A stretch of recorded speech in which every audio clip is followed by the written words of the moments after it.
السلام عليكم ورحمة الله وبركاته. أنا رامي ربيع. النهاردة أول حلقة من حلقات برنامج الحياة في أمريكا، وحابب النهاردة أوريكم حاجة مهمة جدا ومعروفة أوي في أمريكا: التلج. منظر جميل جدا لما بتشوف الأشجار وبتشوف البيوت كلها مغطاة بالتلج والشوارع كلها مغطاة بالتلج. ده منظر تاني خالص. ده الجانب الحلو. ما شفناش بقى الجانب السلبي من التلج. ده عبارة عن إيه؟ ممكن تحصل حوادث زي ما انتم شايفين كده. ايديا فريزر طبعا. تقولوا ده جميل وحلو وكل حاجه، بس في نفس الوقت زي ما هو ليه مميزات ايجابيه ومنظر حلو كده، ليه سلبيات كبيره جدا وهنتكلم فيها في الحلقه دي ان شاء الله. حابب لكل الناس اللي هم هيجوا امريكا او لسه هيزوروا امريكا ما عندهمش اي خبره عن التلج في امريكا والكلام ده، نلبس جلافز، جوانتيات تقيله، جاكيت تقيل طبعا ويدفيك، لازم يكون ووتر بروف عشان ضد التلج، لازم تكون لابس بوت، ولازم تكون لابس بنطلون تقيل. وهنشوف التعاملات والحياه في امريكا عامله ازاي. في ناس كتيره جدا بتبقى لسه جديده في المكان، ما تعرفش امريكا نظامها ايه، الشغل عباره عن ايه، الدنيا ماشيه ازاي، الحياه عامله ايه. كل ده واحده واحده هنعرفه مع بعض وهنفهمه مع بعض. اهم حاجه بس تابعوني.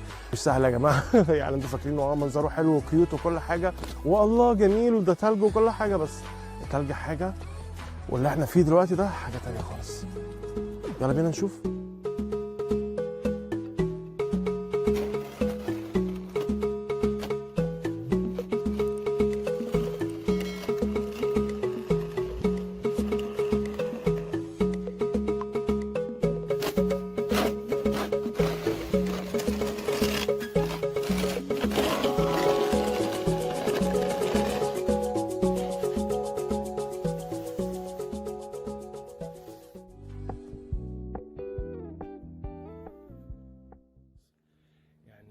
اقل واجب لما تيجي تصحى من النوم كده وتلاقي نفسك بجد يعني عايز تروح الشغل متاخر، وفجاه تلاقي عربيتك بالشكل ده مليانه تلج، فمضطر انك تنضفها.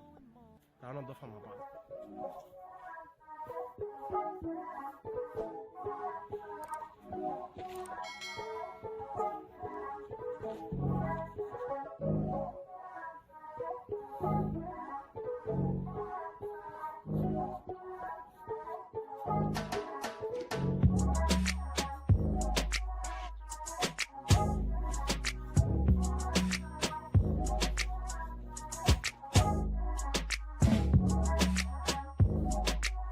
واخيرا بعد ما نضفنا العربيه وشغلنا العربيه وسخنا العربيه وخلينا العربيه تمام تمام في التلج ده، نبتدي بقى ايه، نطلع نشوف طريقنا.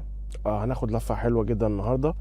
اول حاجه العربيه ما فيهاش بنزين، ده اللي لسه مكتشفه دلوقتي حالا، فهنضطر ان احنا نروح جاز ستيشن او محطه بنزين. هوريكم السيستم ماشي ازاي هناك.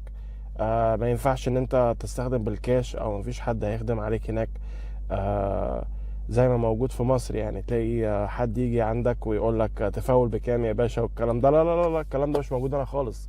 هنا انت يا دوبك بتروح لمحطه البنزين، بتحط الكريدت كارد بتاعك او الديبت كارد بتاعك، وبتقدر تحط بنزين مع نفسك، تخدم نفسك. help yourself. يلا بينا نروح مع بعض محطة البنزين. ادي الجهاز بتاعة البنزينة. مكنة عادية جدا فيها ارقام وفيها الكريدت كارد بتدخله هنا، وعندك نوع البنزين اللي انت عايزه، عايز بنزين عادي ولا بنزين يعني محترم. طبعا انتوا عارفين اللي هو ال 95 وال 80 والكلام ده. فاحنا ايه، هنبتدي بقى نحط البنزين. طبعا انا عامل هنا اشتراك، فبحط يا دوبك بس الكارد بتاعي، بيقول لي خلاص انت كده تمام. كل ما في الامر ان انا هاخد البنزينه وابتدي ايه، احط الكلام ده. خلاص كده بيقول لي بليز ويت. طبعا بيقول لي اختار نوع البنزين انا عايزه، فانا هختار النوع ده. اوكي خلاص خدنا النوزل، هنحط. طبعا لازم نختار النوع. طبعا زي ما انتم شايفين هنا الجالون ب 2 دولار 60 سنت، يعني 2 دولار و60 سنت. تمام. فانا طبعا بختار دايما النوع المتوسط، هو البلس حلو يعني، انا بختار دايما بستخدمه العربيه. هنا الشاشه بيقول لك بقى الاعلانات موجوده عنده فيه ايه، بيقول لك اشتري 2 مثلا مشروب اللي هو الطاقه ب5 دولار ونص، بيبقى عامل لك عروض. ريد بول مثلا بتشتري 2 ب7 دولار. في هديه يا جماعه اسمها جود جو جاز ستيشن.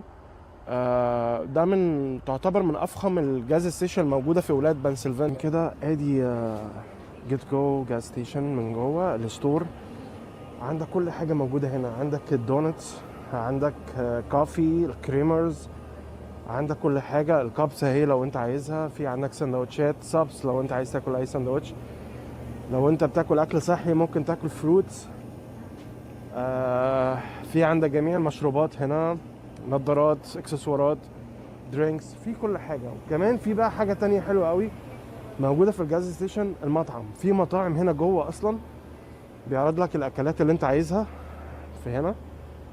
وطبعا انت بتطلب الاوردر بتاعك من السكرين ده، تختار بقى اي سندوتش بتاعك اللي انت عايزه، تختار مثلا اي نوع من انواع السندوتشات. هنا مثلا انواع سندوتشات كتير، عندك البرجرز، في عندك بريكفاست، لانش، فور دينر، اي اللي انت عايزه موجود.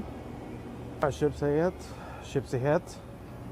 هنا طبعا في مشروبات اللي هي الخاصة بتوع الجيم، عندك مشروبات البروتين كلها موجودة هنا طبعا بأسعار مناسبة جدا.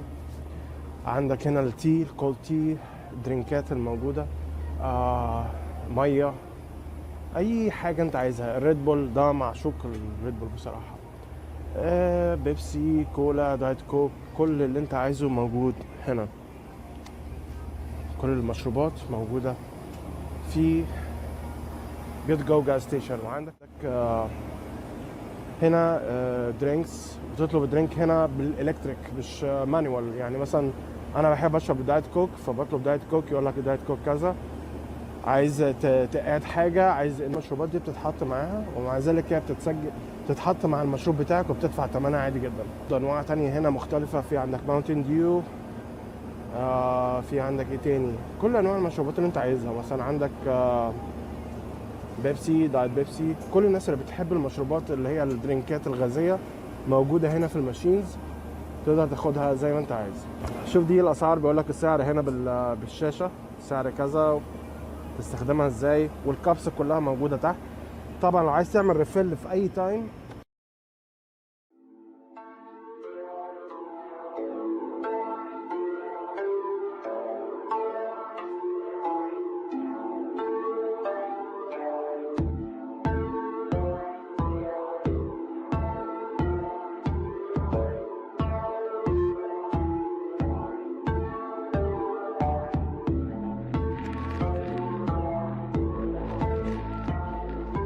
طبعا الماسك ده اي حد بيبقى موجود لازم يكون لابس ماسك. شايفين العامل بيبقى لابس ماسك، الزبونه تبقى لابسه ماسك، كل الناس اللي قاعده هنا كلهم لابسين ماسك. الاهتمام والمراعاه مهم جدا يا جماعه، ولازم نخلي بالنا من الموضوع ده. نربط حزام الامان عشان ده مهم جدا.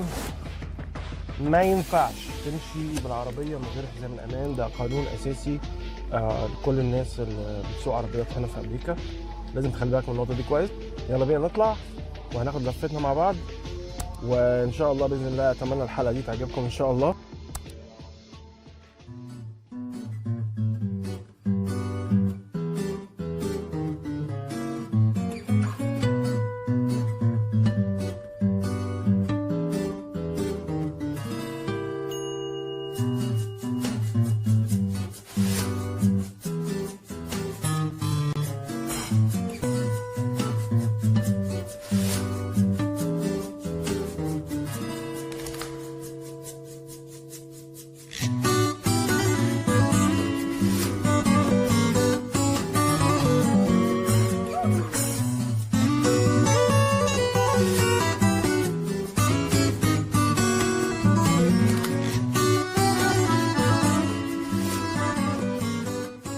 بالنسبه للطرق والشوارع اللي في امريكا، بيحاربوا ازاي موضوع التلج ده؟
كتير، وفي ناس كتير مش هتعرف تسوق عربياتها عشان خاطر التلج.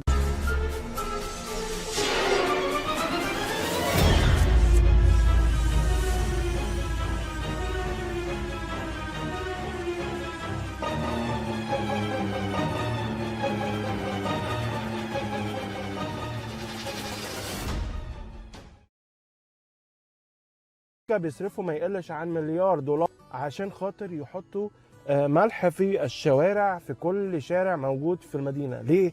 عشان يمنع الايس ويمنع التلج انه يتجمد، ان في حوادث كتير حصلت وبالصدفة اكتشفوا ان الملح ده هو اللي بيدوب التلج، فبالتالي تم استخدام الملح على اساس ان هو الشيء الاساسي لتدويب التلج في الطرق.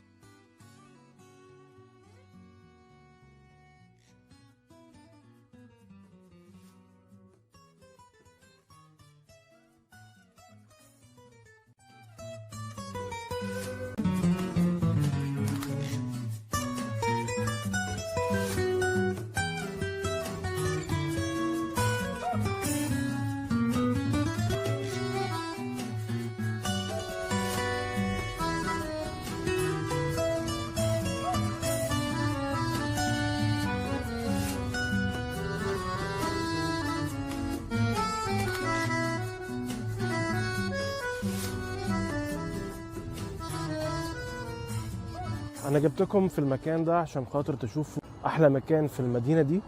المنطقه دي الهدوء التام، تتعرف على حاجات كتير وتشوف معالم كتير في البلد انت ما تعرفهاش. يعني حتى لو انت كنت جوه البلد ما تقدرش تشوفها غير لما تشوفها من هنا. زي ما انتم شايفين كده من فوق شكلها تحفه جدا، منظر جميل جدا.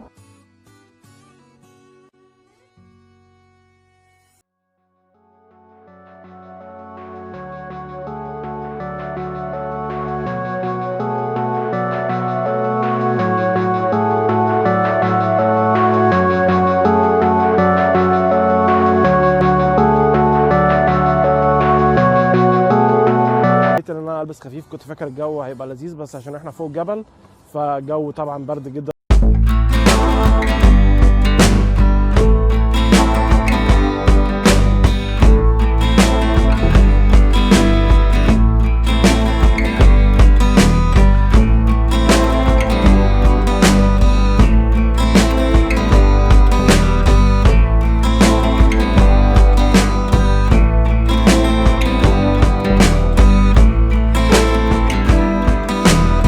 تشوف المناطق الموجودة في أمريكا تقدر تشوفها من عن طريق الفيديوهات دي والقناة بتاعتي إن شاء الله.